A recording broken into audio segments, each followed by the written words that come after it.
are standing on a bridge over Owl Creek, a noose around your neck. You have but a few seconds left to live, a few seconds left to plan your escape.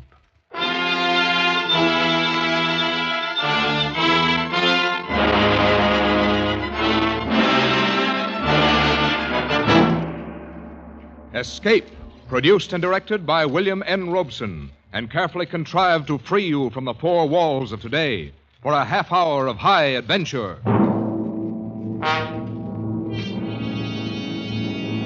Tonight, we escape to the war between the states and a muddy stream in Alabama as we recall one of the great short stories in American literature, An Occurrence at Owl Creek Bridge by Ambrose Bierce.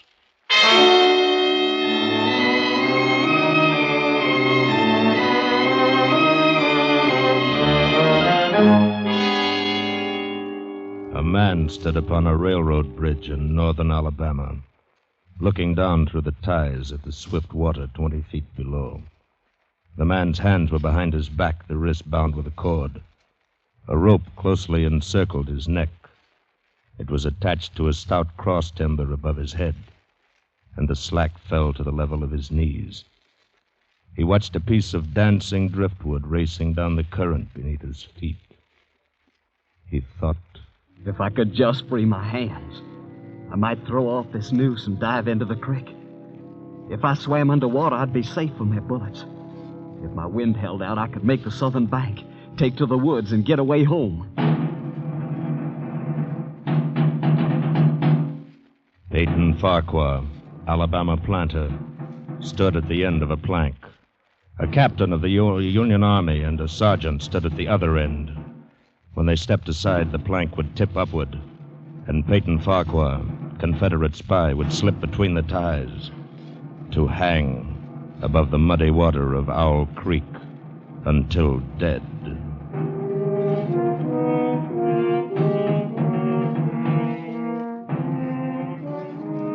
Even in this far outpost of Sherman's march to the sea, the formalities of death are observed by these men who are most familiar with him. The captain's company is drawn stiffly at attention along the tracks on the northern side of the bridge. The lieutenant stands erect on the bank of the stream, the point of his bared saber scraping the gravel on the roadbed. Peyton Farquhar is being ushered into the Confederate beyond with every Union amenity.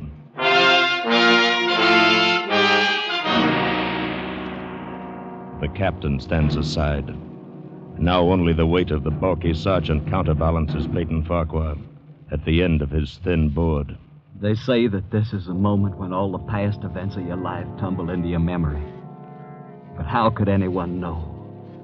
Who has come back from the dead to tell what dying is like? I don't recall any childhood memories now. The past does not engulf me in this naked moment. I'm only aware of what's here, now. Those Yankees lined up on the bank. His captain's tired eyes. That turkey buzzard circling up there, waiting for me. And that noise. That beating, driving sound like a distant engine. A pump. The roll of thunder on a summer evening. Coming closer. Getting louder. Choking me.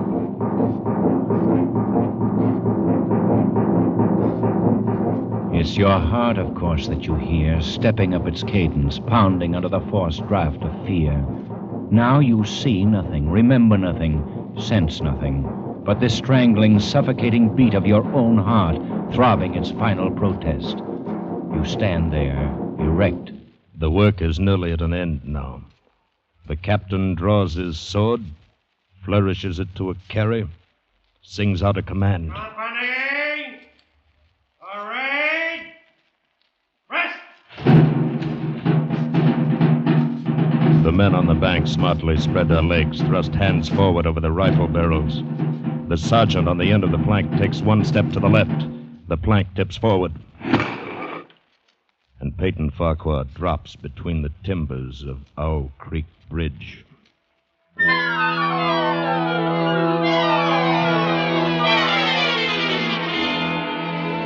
It takes longer to tell it. As you drop downward, you lose consciousness. You are as one already dead. Then you awaken sharply in pain to feel, not to think, just to feel. The cutting pressure on your throat, the agonies of pulsating fire shooting from your neck downward. To feel the fullness, the congestion, the head bursting with suffocation. Distantly, beyond, outside of yourself, you hear a splash. Remotely, you sense cool, wet, green darkness. The rope has broken. You have fallen into the stream.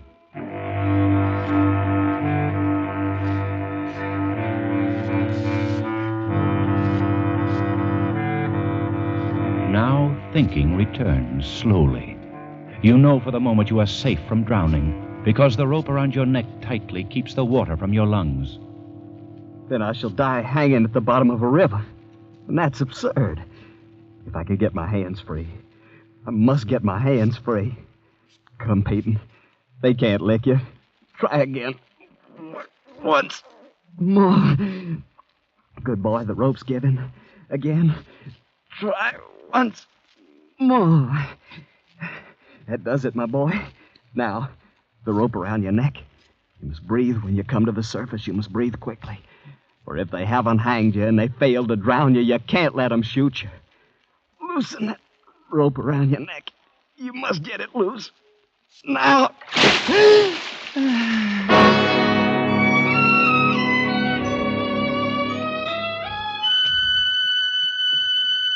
It takes so much longer to tell. You are now in the fullest possession of your senses, and again time stops. You feel the ripples of the water upon your face and hear their separate sounds as they strike. You see the trees on the bank and the leaves and the veining of each leaf and the very insects on them. The locusts, the brilliant-bodied flies, the gray spiders stretching their webs from twig to twig, the prismatic colors of the dewdrops upon a million blades of grass. You hear the humming of the gnats, the beating of the dragonfly's wings, the strokes of the water spider's legs. A fish slides beneath your eyes, and you hear the rush of its body parting the water. All this you see and hear in an incalculably infinite instant of time. Then you hear something else. There he is! Down there, Fred! Somebody! Men, come! Jonah, come! Steady! Hey! You dive deeply, but above the ringing in your ears, you hear the volley of the rifles. And as you rise toward the surface, you meet shining bits of metal, singularly flattened, the distorted and spent bullets, oscillating slowly downward past you. One catches in your collar, and it feels uncomfortably warm. You snatch it out, and this gray piece of Yankee lead reminds you of the gray uniform of the soldier who was responsible for you being here. You recall that it was only night before last when the soldier had ridden up the driveway as you and your wife sat under the magnolia trees in the cool twilight. Good evening, sir. Good evening, Corporal. Wonder if I might trouble you for a glass of water, sir. Why, of course, Don't disturb yourself, Peyton. I'll go fetch it. You're most kind, ma'am. If you'll just indicate the well... Nonsense. You just sit a spell with my husband. You look as if you could do with some rest. Yes, ma'am. Reckon I could. I'll be back in a jiffy. Thank you, ma'am. Whose command are you with, Corporal? Colonel Tolliver, sir. 13th, North Carolina. We get so little news down here. How are things going at the front? Not good, sir. The Yankees are getting ready for another advance. They're repairing the railroad. Got it in shape almost to Owl Creek Bridge. And they got an outpost there. Once they can run the trains beyond the bridge, there's nothing to stop them between here and Atlanta. Then why hasn't the bridge been destroyed? The military couldn't get near it. A civilian might. Owl Creek Bridge. That's not far from here, is it? Less than 20 miles. You say they have an outpost there. On which side? T'other side. Nothing on this side but a couple of pickets, half-mile out on the railroad. And a single sentinel at this end of the bridge. And that bridge is important? Sure is. What if it were destroyed? Hold up the Yankees for several weeks.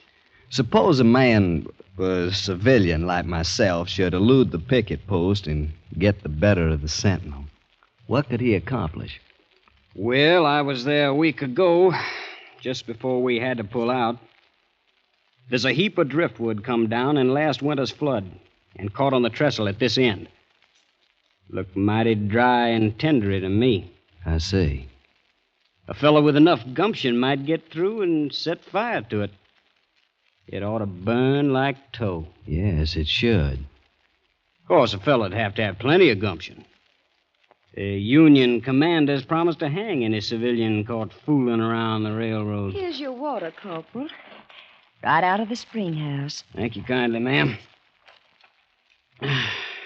My, that's cool and nice. And here's a smidgen of cornbread. I thought you might be hungry. I'm mighty grateful, ma'am. It's ladies like you that keeps the South together and fighting these days. My, what a nice It compliment. certainly is. Well, I reckon I better hit the leather. I got a lot of riding ahead of me tonight. Good luck to you, Corporal, and thank you for the information. You'd be taking a chance, sir. But you couldn't do a greater service for your country. I'll remember that, Corporal. Goodbye, ma'am. Goodbye, Corporal. Goodbye, sir. Many thanks. Goodbye. Peyton, what was he talking about? What, my dear? The corporal. What did he mean by service to your country and taking a chance? Oh, nothing. Peyton, tell me. It was nothing, really, my dear.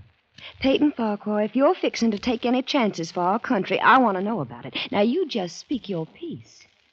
There's nothing to say except I'll be going away for a day or two on a little trip.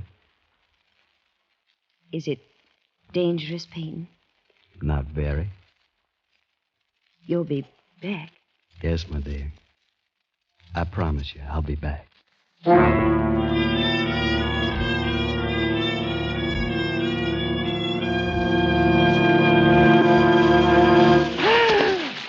You break the surface of Owl Creek for a second time. And now you're much further downstream, further away from the Union soldiers on the bridge reloading their guns, the ramrods flashing in the morning sun. That captain won't make the same mistake again. He'll order them to fire at will. Heaven help me, I cannot dodge him. Another more terrible sound, cannon. They've trained a cannon on you. And close. Next time they'll use a charge of grape. Rifles and grape covering the water from bank to bank. I'm done for then. Then something seemed to grab you, and you're whirled round and round, spinning like a waterlogged top. You're caught in a vortex, a whirlpool. The water, the banks, the distant bridge, the soldiers become indistinct blurs. And again you're helpless. You feel dizzy and sick to your stomach. Just as you felt last night when you crept up the bank toward the lone sentinel on the south end of the bridge and discovered that the sentinel was not alone. There he is, boys. Grab him. Got him, Sergeant. Ah, well, Mr. Peyton Farquhar, we've been expecting you. How did you know my we name got was... ways. But look here, I'm a civilian. Save your breath and thank your maker we didn't shoot you in the back. Well, we don't do things that way up north. You'll get a trial. Everything fair and square. Bring him along, man. The whirlpool spins faster and faster. A sharp piece of driftwood tears at your coat. The churning brown water chokes you. You know there is nothing you can do. As you had known it last night, when they shoved you into a tent near the bridge to face the infantry captain with the tired eyes. Here he is, sir. Right on schedule. Good work, Sergeant. Is this the man, Lieutenant? That's him. What? You're the corporal who stopped at my plantation last night. That's right, Mr. Farquhar. But I'm not with the 13th North Carolina Volunteers. Mr. Farquhar, this is Lieutenant Saltonstall, intelligence officer, 5th Massachusetts Regulars. You've trapped me. You deliberately led me into a trap. I'm a civilian and a planter. Yes, and also a Southern patriot, caught in the act of espionage. You can't prove it. We don't have to. This is the most despicable, the most... This proves once more that honor is a stranger in the North. I'm too tired to listen to a recital of the code of a Southern gentleman, Mr. Farquhar. I'm afraid the distinction between your ethics and my lack of them would escape me this evening. But why have you done this? Why have you deliberately trapped me? The best way to eliminate civilian resistance is to lure it into the open. You fell for the bait. Too bad. Now, look here. It's my constitutional right Which Constitution? The Constitution of the United States or Jeff Davis's? You insulting Yankees. Remember your manners, sir. I demand a trial. You've just had it. Post a guard over him, Sergeant. Yes, sir. We'll hang him in the morning.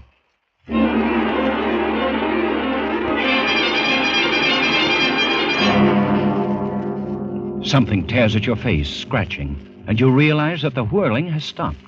You open your eyes. You're lying on the southern bank of the stream, out of sight of your enemies. Safe. The gravel which has scratched your cheek now seems soft as new-picked cotton. The forest around you is a garden of luscious beauty, reeking with a heavy perfume of freedom. Even the whiz and rattle of the final charge of grape screaming through the treetops seems a benediction from the baffled cannoneer. You leap to your feet and run into the woods, south, towards home.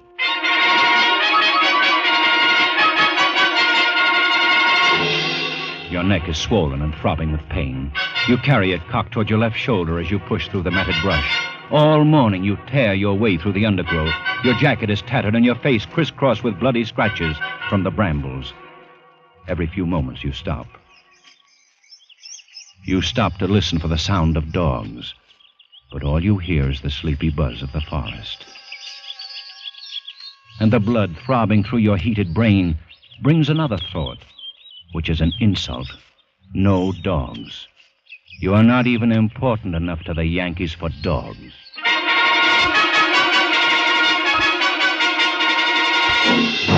It's nearly noon now, and for half an hour you've been plunging through a swamp, waist-deep in green ooze. Your neck hurts constantly. Your head throbs and your tongue is thick. It tastes like brown cotton. Gnats swarm before your eyes, catching in your eyelids. Mosquitoes buzz in your ears, drill deep in your hands and swollen neck. You cannot go any longer. You slow down. You stop. You reach toward a palmetto root for support, and it slithers from your grasp and slides softly into the water. Water moccasin. Fear finds you at last. Terror, which stood aloof when you fled the executioner's bullets, now embraces you with clammy unction. A water moccasin. The deadly cottonmouth. Now each branch and root seems to writhe under your glance. The swamp is undulating with certain death. You plunge on through the dark, stinking ooze, on and on, tripping, stumbling, never stopping, for terror rides your back, flogging you with a whiplash of fear.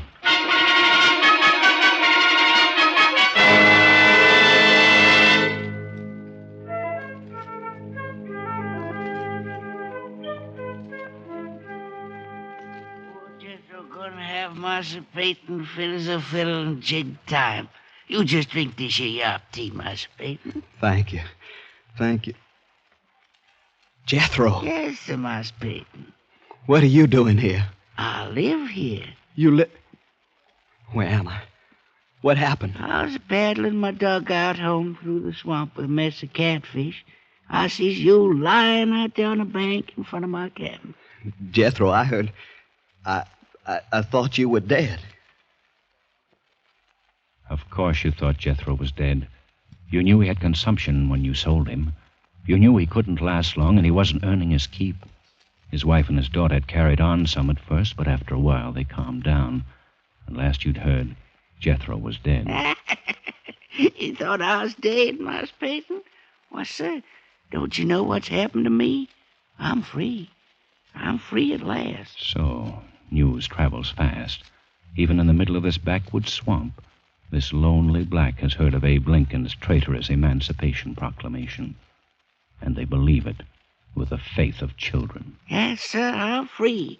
I expect pretty soon my woman, my little gal, come along and join me. Yes, of course they will, Jethro. How is they, Master Peyton?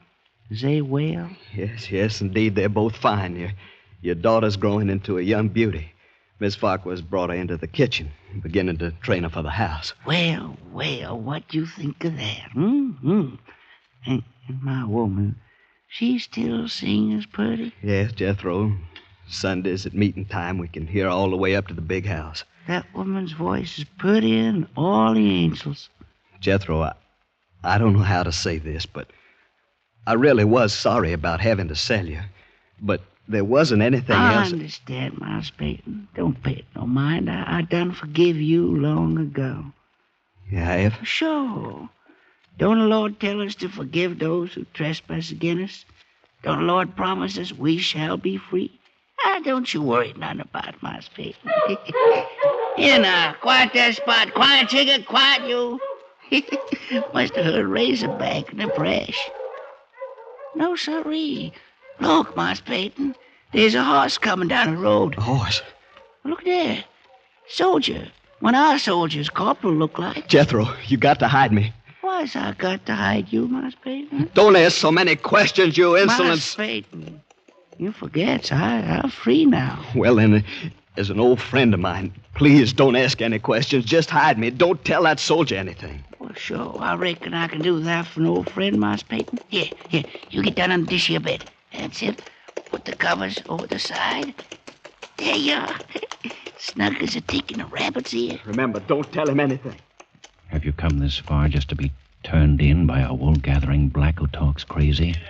If Jethro knew this gray-clad corporal was really a Union lieutenant, he'd guarantee his freedom by turning you in. Even so, he bears you a big enough grudge to turn you in anyway. Unless, of course, he's planning to dispose of you himself. Yes, that's it. That's why he talks so silly about the Lord and forgiveness. He's going to do you in himself. Well, if you run into him, don't tell him I was looking for him. Yes, I remember not telling. Just keep minding your own business, Uncle. You live longer. Get up there. Yes, sir, I sure will. You can come out now, Mas Peyton. I declare I don't understand none of this. You says not tell him you're here. He says not tell you he's been here. What's this all about, Mas Peyton? Oh, it's nothing, Jethro. Nothing. I owe the man some money. I'm not ready to pay it yet. Oh, I see. I wouldn't know about that. Money's something never bothered me like it bothers some. Money and me's always been strangers. What's he mean by that? Money's never bothered me like it's bothered some. What's he picking up that knife for? Jethro, what are you going to do with that knife? Hmm? Oh, I was just fixing to slit up some of them catfish you got in the dugout. Look like you could do with a little food, Mas Peyton. Oh, no, thank you, Jethro. I really got to be on my way. I want to get home by sundown if I can. Sure wouldn't be no bother to cut up a couple of calves. No, thank you, old friend. If you'll just tell me which way I should go to get home. Huh? Well, I don't rightly know, Mas Peyton. I reckon from the way the sun's reclining, be down the road that way. Quite a tolerable piece. Yeah, that should be about right. I never been back, you know. I never tried to go back since I've been free. Yes, I know. But I reckon it won't be long till my woman, my little gal, comes here to me. Of course. If you get back, Master Peyton, if when you see him, you tell him I'm here waiting for him, you hear? Yeah, I'll do that, Jethro. I'll do that. You get away from there fast, the shells of the road crunching under your muddy boots. That grinning savage standing in the doorway of the shack, the knife in his hands. And each moment until the road bends and cuts off the cabin from view, you fear he'll come after you, the knife poised to plunge in your back, to pay you for the thrust you gave him when you sent him away to die. But he's still standing, grinning foolishly and waving as you turn the bend. Now you feel safe, but only for a moment. Then you hear a sound. The sound of a horse. It must be the corporal in gray from the 5th Massachusetts Regulars. He's coming back down the road, searching for you, hounding you, coming to take you back to Owl Creek Bridge, back to a rope that won't break under your weight. You walk faster and faster, and always the sound is there, growing louder and louder. And you run as fast as you can down the shell road, which stretches clear to the horizon between the green walls of scrubby pines. How long have you been running down this endless road? It's dark now. Is it night? Or has the blood trapped in your head by the suffocating rope at last burst into your congested eyeballs and blinded you? Will it next pour from your swollen and bruised neck into your brain, stopping all sensation, instantly bringing to a welcome end this day of agony and flight? Ridiculous fantasies of fatigue and fear. You can see the darkness is the black of a sudden summer storm. That lightning flash clearly shows the white road ahead and the black silhouettes of trees along the sides. And since you're sure that you can see, the other senses return. You hear the rumble of the thunder. You feel the insupportable ache of your straining lungs, the leaden weight of your tired feet. And now the patter of rain, first washing the stinging sweat from your scratched and bitten face, now pounding harder, flowing down across your hatless head, matting your hair, slowing your headlong gait to a dog trot. Another flash of lightning directly overhead. For an instant, you see the soldiers of Owl Creek Bridge standing at the side of the road, rifles leveled, their eyes boring down the sights, aiming at your heart. Again, you're running, and the rain has turned to hail. Pellets as big as hominy beat down on you, pound your swollen, bruised neck, hammer at your countless cuts. Again, the lightning. And on the other side of the road, the gray-clad corporal sits astride his horse waiting for you. No! No, you can't get me now! No! This bolt of lightning strikes a tree ahead of you, and in the white blinding light stands Jethro, black and grinning, knife raised in the air. No! No, Jethro! Forgive me! Forgive me! He's gone. And now you see dangling from each tree along the road a noose swinging in the wind. Wherever you turn, wherever you look, a noose waiting for you. A noose which wriggles like a water moccasin.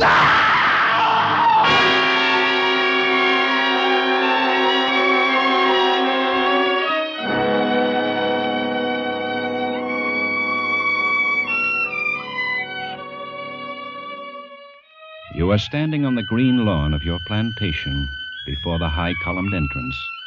The storm is over. The clouds are black and menacing all around the horizon. But through a break in the sky overhead, glorious sunlight streams down, bathing your garden and your house in heavenly light. You are home. And now you hear a rustle of crinoline, and down from the wide portico steps your beloved wife. She walks across the wide lawn, arms outstretched. Peyton, my dear, you're back, just as you promised you'd be. For this moment, you have endured the agonies of this day. And were those agonies multiplied 1,000 times, they would be small price for the benison of this breast, the sanctuary of these arms, the security of these lips. You step forward to fold your wife in your embrace. The rope stretched tight, sang like a bowstring. Peyton Farquhar was dead. His body, with a broken neck, swung gently from side to side beneath the timbers of Owl Creek Bridge.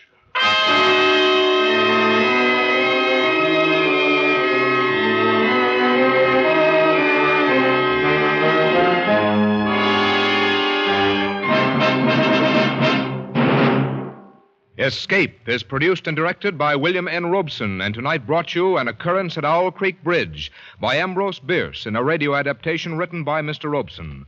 The part of Peyton Farquhar was played by Harry Bartell. The narrators were Bill Conrad and Bill Johnstone. Jethro was played by Louis Van Rooten. The special musical score was conceived and conducted by Cy Feuer. Next week, you are trapped in the pitch darkness of a ruined mansion, and groping for you, stalking you, is a homicidal maniac armed with a knife, from whom you must escape.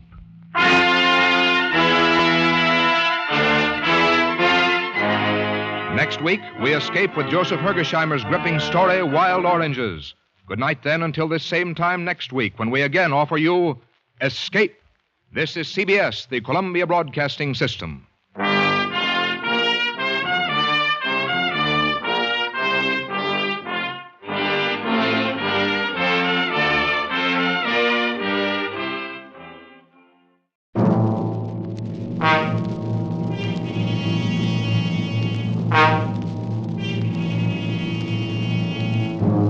You are trapped in the dank darkness of a ruined plantation house, and somewhere in the pitch-black room is a homicidal maniac armed with a knife. groping for you, trying to prevent your escape.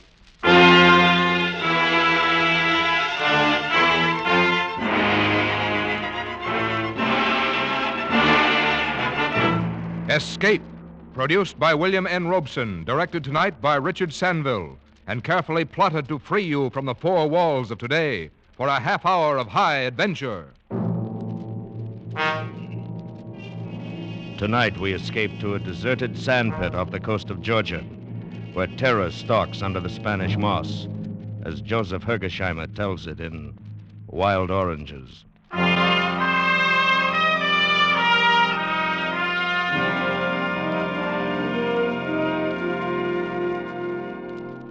What could have appeared more innocent of danger than that barren, low-lying shore of southern Georgia?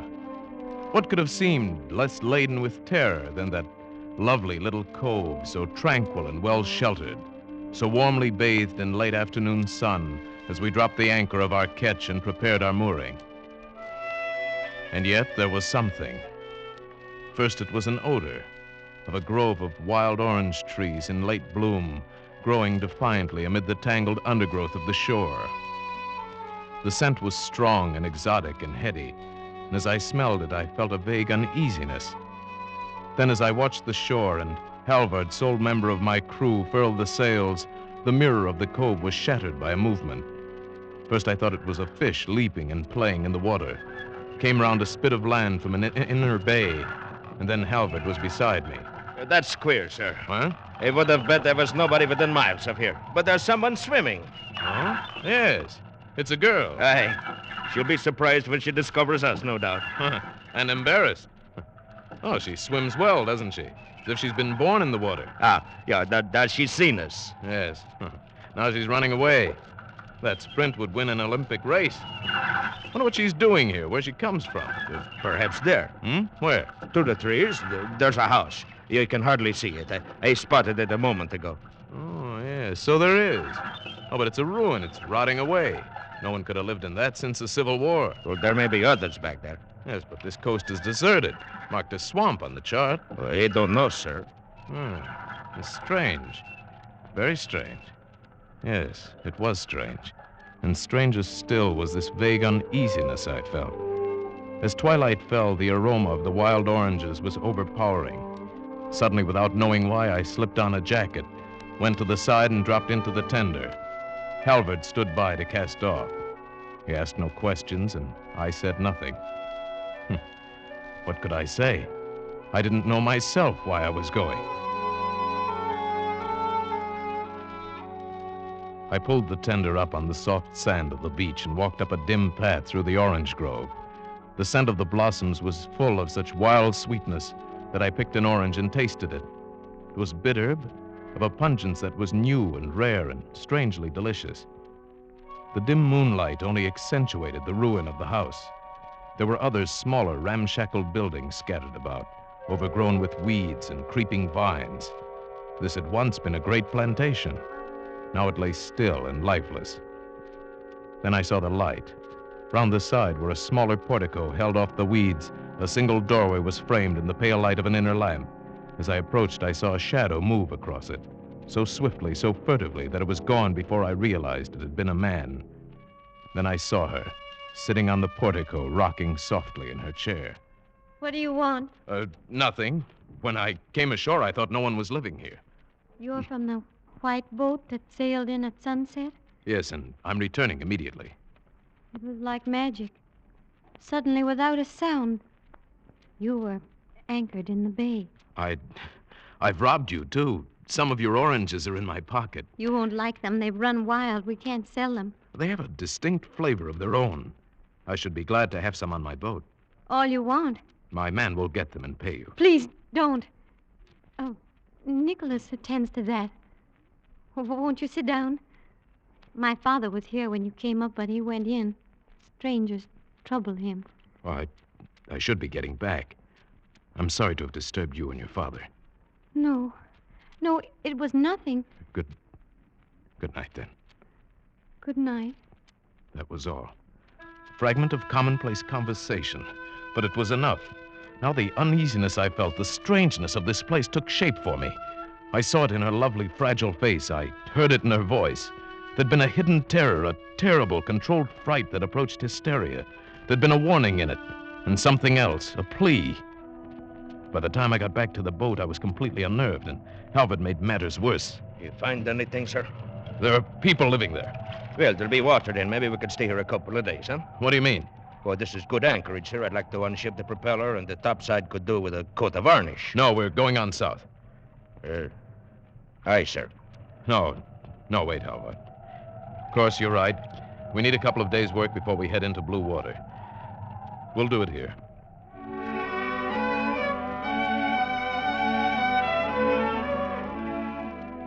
And so we stayed. In the light of morning, the strange dread I'd felt seemed foolish, and especially when I went ashore and found the girl looking young and fresh and fragile, fishing off the little pier in the inner bay. She had a pathetic little rod and line, so I got our tackle from the boat and landed a big rockfish for her, enough for several dinners. We were carrying the fish to the house when we came on a pale, thin ghost of a man sitting on the portico. He started a swift retreat, but too late. Father, wait. This is my father, Litchfield Stoop. How do you do, sir? Millie, you all know I can't. Strangers, they... Father, you must manage yourself better. You know I wouldn't bring anyone to the house who would hurt us. And see, we're fetching you a splendid rockfish. Oh, yes. So you are. We are all alone here, sir. The man is away, my daughter and I. The fish, yes, acceptable. If you will carry it in for me. Nicholas would do it, but he's away. And Father isn't strong. This way. We have no ice. I must put it in water. In here, right there. Thank you. You've been very nice. Now I suppose you'll go on across the world. Not tonight. We're staying here, making repairs. Where do you come from? And where are you going? From Cape Cod. I'm going to the Guianas. Isn't that South America? I've traveled far. On maps. I was born here in this house, and I've never been 50 miles away. Oh, well, that's incredible. You seem like a girl who's been everywhere in the world and had the best education, everything. My father has many books in there, that's all. Your eyes are remarkable. Gray-green, like olive leaves, and magnetic. I came ashore to ask you if you had a large water supply and if I might fill my casks. Of course. Rainwater, the cistern's full. I'll send my man Halvard then. Yes. There's something else in your eyes, in your voice. What is it? Fear? Fear? Why, no, of course not. What should I be afraid of? I don't know. But I saw it in your father's face, too. It's only your imagination. Yeah. Yes, no doubt. Goodbye, then. Thank you for the fishing.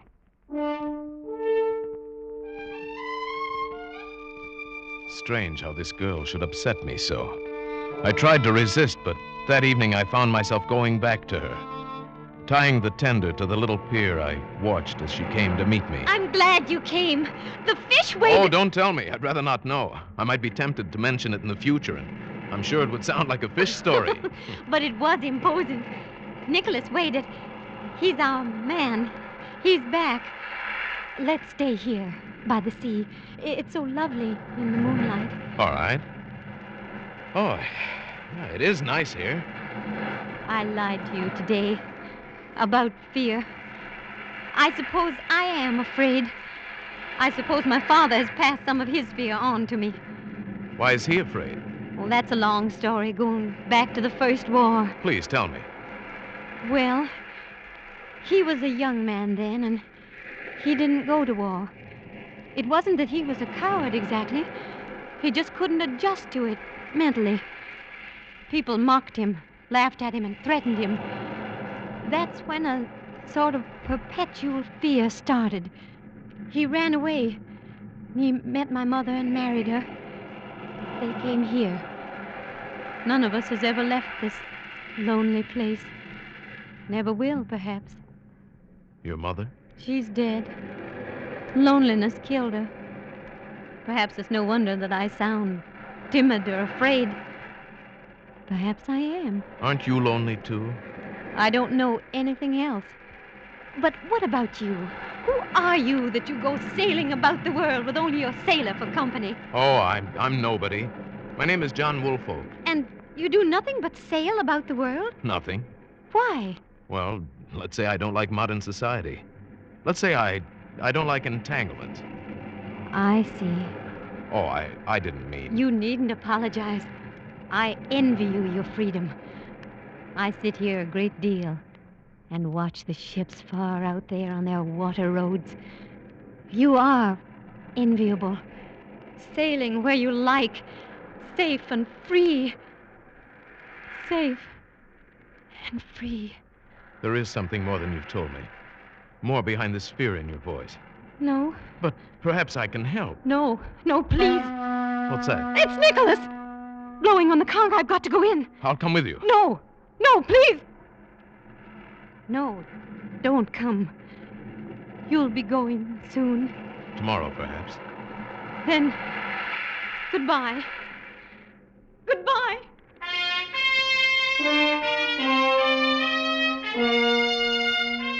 Now I knew the terror I'd only sensed was real. This girl was possessed by fear. This house held some terrible secret. What could it be? Next morning, Halvard suggested we repaint the engines, and I agreed. We'd stay another day or two. Later, Halvard went in to fill a cask of water. He came back without the cask and livid with rage. There was an idiot in that house. Next time I'll take the pistol. What do you mean? Where's the cask? It was broken. How? It was filling it at the cistern, and this idiot, a huge hulking brute, came out of the house. He told me to get away. Well, I tried to explain that we had permission, but he came at me with a knife, gibbering. Well, I hit him, but it was like hitting an ox. He put his foot on the cask and crushed it. I'll see about this. You be careful, sir. The man's not right. He's dangerous. Plenty dangerous.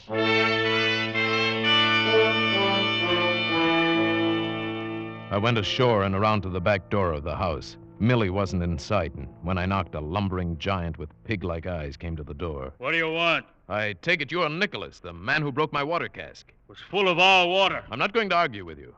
I came ashore to instruct you to keep your hands off my property and my sailor. Oh, let our water be. I told you I wouldn't discuss the matter. I don't have to justify myself to you. Just remember, keep your hands Don't off. get me started. What do you mean, started? Here, don't get me started. Mind, I warned you. Put down that knife. Go away now. Don't get me started. Stand Go back. away. Don't get me started. I'm telling you. Nicholas, stop. What is this? What's the matter? Nothing. Nicholas and I have had a little misunderstanding, that's all. It's nothing to worry about. Nothing to worry about, I said. But when I got back to the boat, I couldn't help asking myself why I'd left her with that brute. I just about made up my mind to go ashore again to check up when I saw her waving on the beach. She wanted to visit the boat. I went and got her. There was no hint of terror in her face now, just shining, girlish wonderment at the polished metal and the gleaming wood of the ketch. I offered to take her for a sail, and her face lighted up like a child's.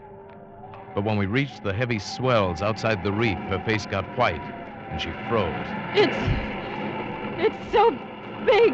Are you frightened? I'll turn back. I'd rather you didn't. I must learn. I'm not a child. No, we're going back.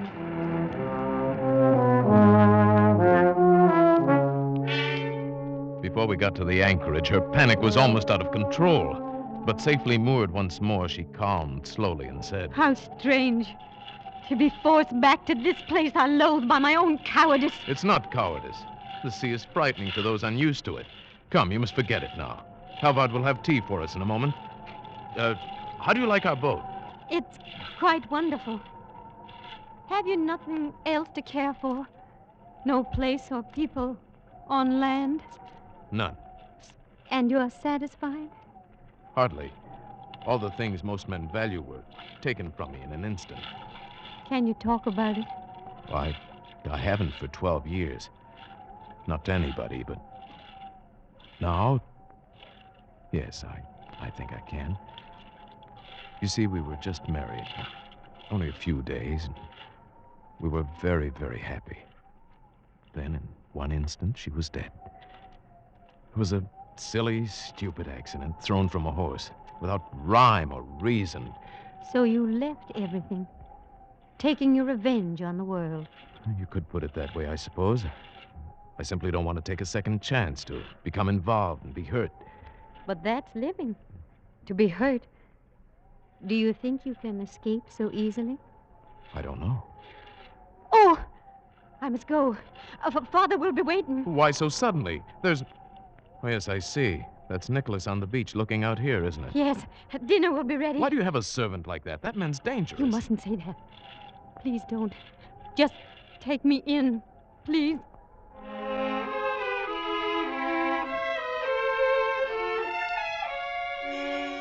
Now I knew that she, too, was afraid of Nicholas. I could see it in her eyes. Why then did I let her go to him? I don't know. I was confused, I guess.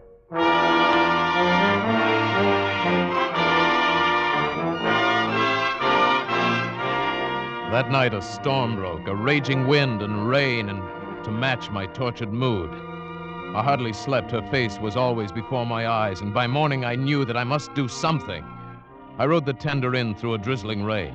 I went up through the orange grove and stopped in the bushes by the house. Someone was coming out of the house, and I crouched down out of sight. It was Millie. I rose and called to her. Millie! Oh, it's you. I was just coming out to look. I was afraid you'd gone out. The sea is like a pack of wolves. I won't go alone, not without you. What are you saying? That's madness. No, I've got to talk to you, Millie. There's a lot that needs explaining. Things that I have a right to know. No, not here. Come. She led me into one of the smaller ruined buildings. What must have been a store in the days of the great plantation. We crouched far back in the dripping shadows of a corner. Now. Millie, I love you. For the first time in 12 years, I'm living again, and I love you. I know nothing of love. It's easily learned. Well, perhaps if things were different, someplace else, I might care very much. Then I'm going to take you away someplace else. Make things different. Give you the chance. No. It's too late. You came too late. Why, Millie? Why? What is it? What is it you fear? Nicholas. Oh, he's nothing. Nothing to be afraid of. Has he been bothering you? He says he's crazy about me. He says I must marry him. Where is he now? No, you mustn't, John. Something frightful would happen. Not frightful, just unfortunate for Nicholas. You don't understand. He's not human. There's something about him. What about him? He came here in April. We were glad to get him. Servants are impossible to get back here in the wilderness. He would work for the smallest wages. Only a few days ago, I found out why he was glad to be here. I was cleaning his room, and I found this. Let's see. Wanted for murder. Iskon Nicholas, homicidal maniac. He knows I found it. He knows. And he's been furious. Then you came, and he ran and hid in the pines. But he told me if I spoke about it, then it would happen to me. And if I left with you, it would happen to Father. You see, he thinks I'm in love with you. He told me to send you away. He said you must leave today. Millie, I should have realized. He says I must not be away for longer than an hour. I must go. Look, Millie, it'll take us a couple of hours to get the boat ready. I'll come for you tonight at 8. Now, tell him you saw me and I promised to go. And act quietly. Say you've been upset. You'll give him his answer tomorrow. Then at 8, bring your father and walk out to the wharf. That's all. But do it without hesitation or preparation. Oh, don't let him hurt us. Oh, please don't. Not now. He's finished, Millie. But do as I say. It won't be long, hardly 3 hours, and then freedom.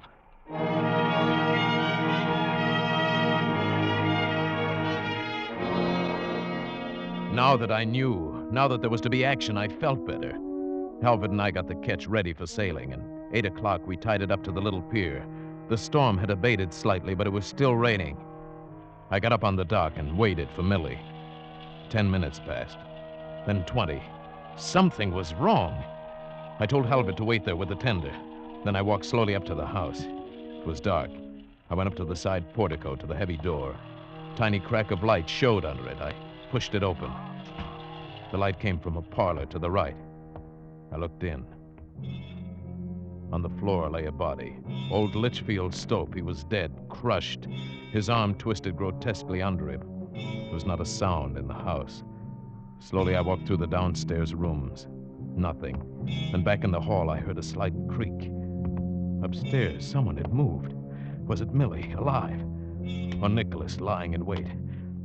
I groped slowly up the stairs. I dared not use my flashlight. It would have made me a target for his knife. The upstairs hall was pitch black, and still there was no sound. I inched my way along the wall, slowly. Then I stumbled on a loose board. The pistol flew out of my hand, but the stumble saved my life. The same instant I felt Nicholas lunge.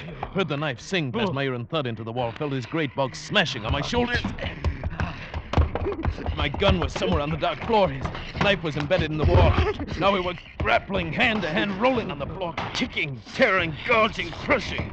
My strength and wit against the massive bulk of a maniacal killer. How many minutes did that unequal struggle last? I don't know. It seemed an hour. Several times, as if by common consent, we rested for minutes at a time, locked in tight embrace. Once we rolled apart and lay panting, the breath aching in my throat. Then I heard him groping along the wall, searching for the knife or the gun. I threw myself on him again, but he was too big, too furious. I felt my strength ebbing away.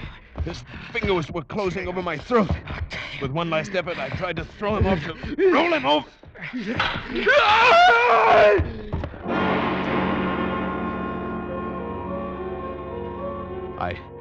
I staggered dazedly to my feet and looked up. He'd fallen through the banister down the stairwell. Nicholas had landed on the bottom. He lay there on the stairs, sprawled, his head at a grotesque angle. But he was not dead, only stunned. I leaned against the wall, looked at him stupidly. There was something I was trying to remember. What was it? Then she came down the steps, and I remembered. Millie. I had to walk right past him. There was no other way. Right past his head and my skirt. I think we better go away. It's quite impossible here with him in the hall where you have to pass so close. Millie, yes, we'll leave at once. I must tell you about my father. You know, in Virginia, the women tied an apron on the door because he would not go to war, and that preyed on his mind, and he was afraid of the slightest thing. Yes, I know, but we must go. Things upset him so. He had no strength. To hear her talk like this, like a sick child, was almost more than I could bear. But now I heard something. Nicholas had gotten up. He stood there and stared for a moment at us. Then he started slowly up the stairs. He was going for the knife. This little thing upset him. Millie, we've got to go. I was to meet a man. We were going away someplace where it'd be peaceful. He said at 8 o'clock. But Nicholas suspected, you see. He asked why Father had put on his heavy winter clothes. Then when I tried to go out, he pushed me. Millie. And do you know what Father did then? He came up and he said, "Don't do that. Take your hands off my daughter." His lips shook a little, but he said it. That's the important thing. Yes, of course. Your father was a brave man after all. Now come, that man is waiting for you. There's no time to lose. Father said, "Take your hands off my daughter." Nicholas killed him, of course. Crushed him like a little mosquito. But it was a brave thing to do. I couldn't wait any longer. I had to risk whatever injury it might do to her mind. I could hear Nicholas coming back.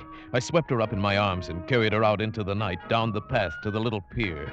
Behind me, I could hear Nicholas crashing through the brush like a giant animal in pursuit. Are you all right, sir? Yes, about done in, but all right. Here, help me get her in the boat. Yes, sir. There. Somebody's coming. It's Nicholas. He's got a knife. Good. They wanted to get back at him. You get in, sir. I'll take care of him. Halvard went to intercept Nicholas on the path. I heard them meet and struggle for a moment. Then a stooped figure came walking slowly onto the pier. I prepared to shove the boat out into the water, and then... All right, sir. It's me. Oh, Halvard. Where's Nicholas? They stopped him. He was all pumped out. Are you hurt? No, just a scratch. He missed his knife at first in the dark. It's nothing. Good. Let's get away from here, then. I held Millie in my arms as Halvard rowed to the ketch, erratically, I suppose, because of the storm. We were ready to cast off in 2 minutes. The last obstacle would be the narrow passing out of the cove. In this storm, it would be dangerous, very dangerous. I started to take Millie into the cabin. No! There's Nicholas! In the doorway! Nonsense. Nicholas is dead. You're on my boat, Millie. You're safe, Millie. Safe? With John Woolfolk? I am John Woolfolk. But you didn't come. Yes, I did, Millie. And you're safe. Come. I want to stay here. All right. You sit here beside Halvard. I'm going up front to take soundings. In this van, you won't be able to hear me if I call. No, but you can hear me. Remember, we've only 3 feet clearance. You'll have to hold it steady through the passage. Oh, I'll manage it. Halvard, this is no time for pretense. How do you feel? All right. I've taken knives before. Just to scratch. All right, we'll fix it as soon as we get outside. Now let's go. Turn over the engines. Pull up anchor.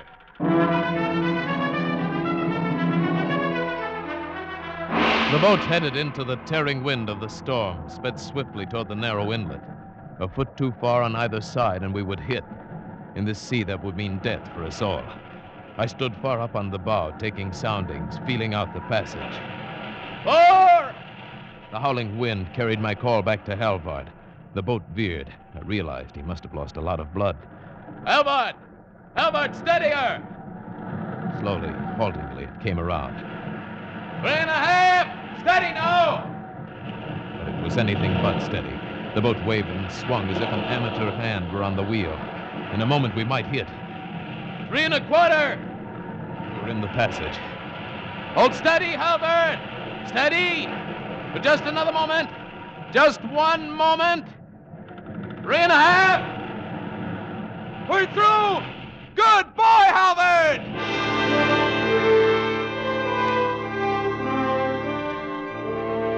Good boy, Halvard, I called.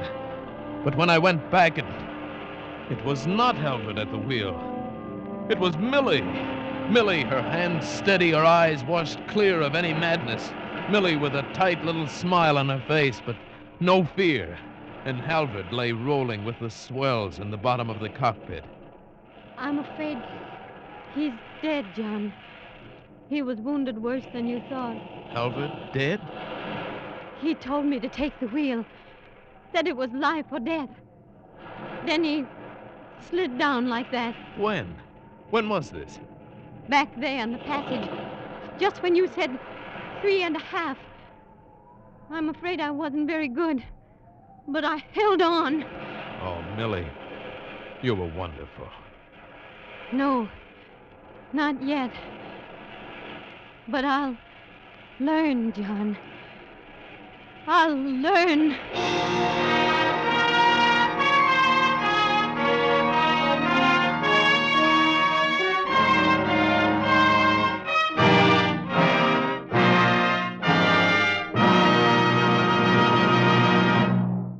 Escape is produced by William N. Robeson and was directed tonight by Richard Sanville. You have just heard Wild Oranges by Joseph Hergesheimer, adapted for radio by John Dunkel, with Paul Frees as John Woolfolk, Jeanette Nolan as Millie Stopes, Bill Conrad as Halvard, Jack Crucian as Nicholas, and Sherry Hall as Litchfield Stopes. The special musical score was conceived and conducted by Cy Fuhrer. Next week... You've planned it very well. She's dead, and you feel no remorse. Your escape has worked out perfectly. There's nothing to worry about, except perhaps an unexpected Christmas present.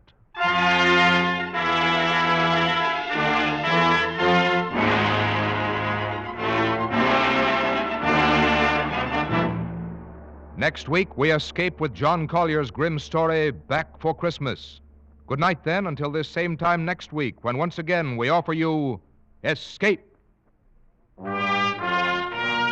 This is CBS, the Columbia Broadcasting System.